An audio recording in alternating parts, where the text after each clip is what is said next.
پہلے تو میں نے مسلمانوں کے اخلاق سنے تھے، اب تو میں نے دیکھ بھی لیے، پر یہ بتا جب 12,000 آیا تھا جان کیوں نہیں چھڑائی؟ تو حضرت چارہ کاٹتے کاٹتے رو پڑے، فرمانے لگے تو نہیں نہ جانتا یہ بیٹیاں سانجی ہوتی ہیں، پتہ نہیں نا؟ میرے رسول پاک نے تو حاتم تائی کی بیٹی کے سر پہ کپڑا رکھ کے کہا تھا بیٹیاں برابر ہوتی ہیں، تو یہ نہیں پتا جب اس کی 6 بیٹیوں کی شادی ہوئی ہے میرے اندر روحانیت کتنی بڑی ہے۔ فرمایا پھر 12,000 آیا ہے تو 2-4 بچیاں پھر گئی ہیں، تجھے نہیں پتا میں اندر سے راضی کتنا ہوں، میں تیری نوکری کرتا رہوں گا، پتہ نہیں اللہ کتنی بیٹیوں کو بیاہ دے گا۔ اتنا رویا وہ عیسائی کے پیروں میں بیٹھ گیا، کہنے لگا بابا میں نے تیری مخالفت کی ہے پر تیرے قریب آ کے پتہ چلا ہے کہ تو بہت اونچے اخلاق کا مالک ہے، اور اگر تیرا یہ مقام ہے تو تجھے اخلاق سکھانے والے محمد عربی کی شان کتنی ہوگی۔ ظالم کی بولیے جاتے نہیں لوگ جھوٹے گواہ بن کے، وکیل صاحب کو نہیں پتا ہوتا کہ یہ بندہ مجرم ہے جو میرے پاس آیا، کیا مجرموں کے وکیل نہیں ہوتے؟ بولے تو اس کو پتہ نہیں ہوتا وکیل صاحب کو کہ یہ صاحب مجرم ہے، میرے پاس مقدمہ لے کے آئے، اور اگر بے ادبی نہ ہو جائے تو میرا خیال ہے قاضی عدالت کو بھی پتہ ہوتا ہے کہ مجرم کون ہے اور مظلوم۔ میرے نبی پاک صلی اللہ علیہ وسلم نے اس قدر زیادہ سختی فرمائی اس مسئلے میں، فرمایا جس کو پتا تھا کہ فلاں آدمی ظالم ہے، ظلم کر رہا، پھر وہ ظالم کا گواہ بنا یا اس نے ظالم کی مدد کی، کتنی کی؟ شارحین لکھتے ہیں چاہے اس نے ایک جملہ بول کے کی، چاہے ایک، سارے بولیے، چاہے ایک غریب کو اس نے ظلم کیا تو کہتے ہیں علاج یہ سی،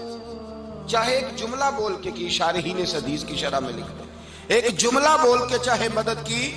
جس بندے نے کسی ظالم کی مدد کی کسی مقدمے میں یا کسی صورت میں اور اسے پتا تھا یہ ظالم ہے، میرے نبی پاک صلی اللہ تعالیٰ علیہ وسلم فرماتے ہیں اگر اس نے مدد کی، ابھی ظالم کی بات نہیں ہو رہی، ظالم کے مددگار کی بات ہو رہی، اگر کسی نے ظالم کی مدد کی تو حضور فرماتے ہیں خدا بھی اس سے بری ذمہ ہے، رسول بھی اس سے بری ذمہ ہے۔ سنبھال کے رکھے اپنی نمازیں، قربانیاں، حج، زکوٰۃ سنبھال کے رکھے۔ اگر ظالموں کا مددگار ہے، الیکشن آ لینے دے، آپ کو نظر آ جائے گا کون کون ظالموں کا مددگار ہے، نظر آ جائے گا۔ اپنی جیب سے لوگ پیسے دے کے ظالموں کی مدد کریں گے، ان کے فلیکس چھپوائیں گے، بورڈ لگوائیں گے، جیبوں سے پیسے دے کے۔ ہم نے خود آگ لگائی ہے چمن میں اپنے، بے سبب گردشی ایام کو الزام نہ دو، ہم نے خود نور کا ظلمت سے کیا ہے سودا، کر کے توہین سحر شام کو الزام نہ دو۔ ظالموں کے مددگار میدان میں آ گئے، یہ چھوٹا لفظ نہیں، میرے حبیب پاک صلی اللہ علیہ وسلم نے فرمایا جو ظالم کا مددگار ہے سن لے جو سجن کے ساتھ کچہری جاتا ہے، وہ یاد رکھے جو دوست کا گواہ بنتا ہے، وہ یاد رکھے جو کہتا ہے میں مانگی گیا تھا، مجھے بلایا گیا تھا قبضہ چھڑانے کے لیے کسی غریب بیوہ کی جائیداد پہ، کب وہ سن لے تو مدد کر کے نہیں آیا، تو خدا کے ذمے سے نکل گیا ہے۔ رسول پاک نے فرمایا تیرا میرا تعلق ختم ہو گیا، تو ظالم کا مددگار ہو گیا، پھر تو کہتا میں بے چین ہوں، میں بے قرار ہوں، میں آزمائش کا شکار ہوں، پلٹ کے دیکھ تو صحیح تیرا گناہ کتنا بڑا ہے۔ میرے نبی پاک صلی اللہ علیہ وسلم کا ایک اور فرمان سن لیں، ابن ماجہ ابو داؤد میں موجود ہے، اس حدیث کو آپ نے یاد کر لینا ہے، کر لیں گے انشاءاللہ، سارے کہیے انشاءاللہ، کر لیں گے یاد۔ حضور صلی اللہ علیہ وسلم نے فرمایا اگر تو ظالم کی مدد کرے گا نا، یہ لفظ دل کی تختی پہ لکھ لینا، یہ مکافات عمل ہے، مکافات عمل دنیا، ادھر کرو گے تو ادھر بھرو گے۔ فرمایا اگر تو کسی ظالم کی مدد کرے گا، سن لے حضور کا فرمان ہے، اگر تو ابن ماجہ ابو داؤد سیاہ میں موجود ہے، فرمایا اگر تو کسی ظالم کی مدد کرے گا تو رب تعالیٰ مرنے سے پہلے تیرے اوپر بھی ظالم کو مسلط کر دے گا، تیرے اوپر بھی ایک دفعہ ظلم ضرور ہوگا اگر تو ظالم کی، وہ کسی صورت میں بھی ہو سکتا ہے، کسی صورت میں بھی تیرا بیٹا ہی اٹھ کے ظلم کر دے گا، تو الجھ جائے گا، کسی نہ کسی جگہ تیرے لیے تباہی کا سامان ہوگا، تیرے اوپر ظلم ہوگا، اس لیے کہ تو ظالموں کا مددگار ہے۔ چاہیے یہ تھا کہ تو مظلوم کی مدد کرتا، انسانی ایمانی یقین کا فریضہ سر انجام دیتا، تو ظالموں کا مددگار ہو گیا ہے۔ ٹٹول کے دیکھ لیں، رزلٹ نکال کے دیکھ لیں، ہمارے زمانے میں ظالموں کے مددگار زیادہ ہیں، اتنی لمبی زبانیں نکال کے ظالموں کی مدد کرتے ہیں، بڑے بڑے کالم نویس اللہ نے انہیں قدرت دی لکھنے کی، تو اپنا قلم ظالموں کی مدد میں خرچ کرتے ہیں۔ وہ لوگ جن کو اللہ تبارک و تعالیٰ نے قدرت دی، ہمت دی، طاقت دی، کچھ لوگ ان کے حلقہ احباب میں، وہ اپنے لوگوں کو استعمال کر کے ظالموں کی مدد کرتے ہیں، ظالموں کی مدد کرتے ہیں۔ میرے نبی کریم سید عالم نور مجسم صلی اللہ علیہ وسلم نے فرمایا، اگر تو نے ظالم کی مدد کی تو جب تک تو توبہ نہیں کرے گا رب تجھ سے ناراض ہی رہے گا۔ اللہ تجھ سے، او بھائی جس سے رب بھی ناراض ہو گیا، نہ کھانا نہ پینا نہ سونا نہ جاگنا نہ نیند، پھر تیری ہر چیز تیرے لیے آزمائش ہو جائے گی، پھر تیرا سایہ بھی تیرے لیے خوف کا سامان بنے گا، پھر زندگی جیتی جاگتی لاش بن جائے گی، تو اپنے کندھوں پر اپنی میت اٹھائے پھرے گا جب تو ظالم کا مددگار ہوگا۔ اور نبی پاک صلی اللہ علیہ وسلم نے فرمایا، ظالموں کا مددگار بھی ظالم ہوتا ہے، ظالموں کا مددگار بھی، سارے بولے، ظالموں کا مددگار بھی نہیں، کو نہیں، آپ سارے نہیں بولے، ایک دفعہ بولے، ظالموں کا مددگار بھی، پکی بات ہے، ظالموں کا مددگار بھی۔ اللہ اکبر، جس کا یارانہ ہو، جس کا دوستانہ ہو، جو کہے میں نے نا اس کو اوکھے ویلے کے لیے ظالم کو یاد رکھا ہوا ہے۔ کبھی مشکل میں رکھے نہیں ہوئے لوگوں نے ظالم دوست، کہتے ہیں میں نے رکھے ہوئے ہیں، بلکہ ہمارے دیہات میں تو کہتے ہیں میں نے بازو بنائے ہوئے ہیں۔ کس کو بازو بنا لیا؟ ظالم بھی کبھی بازو ہوتا ہے، جو ظلم کی تلوار لیے میدان میں کھڑا ہے۔ قارون، حامان، فرعون، نمرود کا حال نہیں لوگوں نے دیکھا؟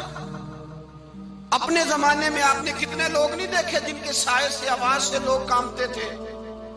پھر پولیس کی گاڑیوں میں وہ اس طرح مردہ پڑے کہ دنیا نے تماشا دیکھا ان کا۔ یہ رنگ ہم نے دیکھے نہیں اپنے آنکھوں سے۔ فرمایا ظالم کا مددگار بھی، جو کار میں بٹھا کے لے کے گیا وہ بھی ظالم، جس نے چائے پلائی وہ بھی، جس شخص نے کھانا کھلایا وہ بھی، جو کچہری تک ساتھ گیا وہ بھی، جس نے فلیکس کے نیچے، بڑے شرابی کے نیچے چھوٹی اپنی فوٹو لگائی وہ بھی، جو ووٹ کی پرچی ڈالنے گیا وہ بھی۔ کہہ دینا باہر نکل کے کہ حضرت صاحب نے سیاسی تقریر کی ہے، کہہ دینا، پر بات تو سچی ہے نا۔ خو کرے ہم تو سے تھوڑا سا گلا بھی سن لے، خو کرے ہم تو سے تھوڑا سا بھی گلا۔ امام مالک کے پاس ایک بندہ آیا، اس نے کہا حضور میں درزی ہوں، ایک ظالم بادشاہ مجھ سے کپڑے سلواتا ہے، میں تو ظالموں کا مددگار نہیں نا۔ ایک ظالم بادشاہ مجھ سے، حضور میں تو مددگار نہیں نا ظالموں کا۔ جو فرمایا ظالموں کا مددگار بھی ظالم ہوتا ہے، تو کپڑے لے کے آتا ہے میں سی کے دے دیتا ہوں، ذمہ داری نہیں۔ یہ ایک آدمی دکاندار ہے، اس سے کوئی بندہ چیز خریدنے آئے گا تو تھوڑی کہے گا میں نے نہیں دینی، تو دے گا۔ کوئی بندہ اگر کسی شخص سے کوئی کام کہتا ہے جو اس کی فیلڈ ہے، اس کا شعبہ ہے، اس کا معاش کا وہ سلسلہ ہے، کہتے ہیں یا رسول اللہ صلی اللہ علیہ وسلم ظالموں کا مددگار بھی ظالم، حضور نے فرما دیا۔ تو امام مالک سے بندے نے مسئلہ پوچھا، دل کی تختی پہ لکھنے والی باتیں ہیں، کہا حضور میں درزی ہوں، ظالم کپڑے سلواتے ہیں، میں تو مددگار نہیں نا۔ امام صاحب کہنے لگے نہیں، مددگار تو وہ ہوگا جو تجھے سوئی دھاگا فراہم کرے گا، تو پورے کپڑے سی کے دیتا ہے، تو خود بہت بڑا ظالم ہے، تو پورے سوٹ سی کے دیتا ہے، تو بہت بڑا ظالم خود ہے۔ مددگار تو وہ ہوگا جو تجھے دھاگا دے گا، جو تجھے بٹن دے گا، جو تجھے نلکی دے گا۔ جو ظالم سے اتنی نفرت ظلم کر کے بندہ ہے، یہاں تو ہمارے زمانے میں ہیرو بن جاتے ہیں لوگ، ظالم ہیرو ہے، لوگ اس سے ڈرتے پھرتے ہیں، گھومتے پھرتے ہیں، اور بہت سارے کم مزاج لوگ اس کے پیچھے ہاتھ باندھ کے پھرتے ہیں۔ ظالموں کی مدد کرنا، ظالموں کے ساتھ رہنا، یہ ظلم ہے، ظلم، یہ زیادتی ہے۔ میرے نبی پاک صلی اللہ تعالی علیہ وآلہ وسلم نے ارشاد فرمایا، یاد رکھو رب فرماتا ہے میں مظلوم کی مدد ضرور کروں گا، چاہے جلدی کروں چاہے دیر سے کروں، میں مظلوم کی مدد۔ اور حضور صلی اللہ علیہ وسلم نے فرمایا ہے، حضرت معاذ بن جبل کہتے ہیں حضور نے مجھے یمن کا گورنر بنایا، جب میں جانے لگا نا تو حضور نے بڑی نصیحتیں کی، بخاری میں موجود ہے، فرماتے ہیں جب میں پلٹنے لگا تو میرے رسول نے فرمایا معاذ ایک منٹ ٹھہر جا، ایک بات میری یاد رکھنا، اس کو نہ بھولنا۔ کہا حضور کیا؟ فرمایا دیکھنا کسی پہ ظلم نہ کر بیٹھنا، کہیں تجھ سے زیادتی نہ ہو جائے۔ محبوبہ پھر حضور نے فرمایا سن میرے معاذ، میں تجھے گورنر بنا رہا ہوں، زیادتی نہ کر بیٹھنا۔ یا رسول اللہ صلی اللہ علیہ وسلم کیا ہوتا ہے؟ تو میرے کریم نے فرمایا جب مظلوم دعا کے لیے ہاتھ اٹھاتا ہے تو عرش کا مالک کہتا ہے فرشتوں پیچھے ہٹ جاؤ، عرش کا مالک کہتا ہے فرشتوں پیچھے ہٹ جاؤ۔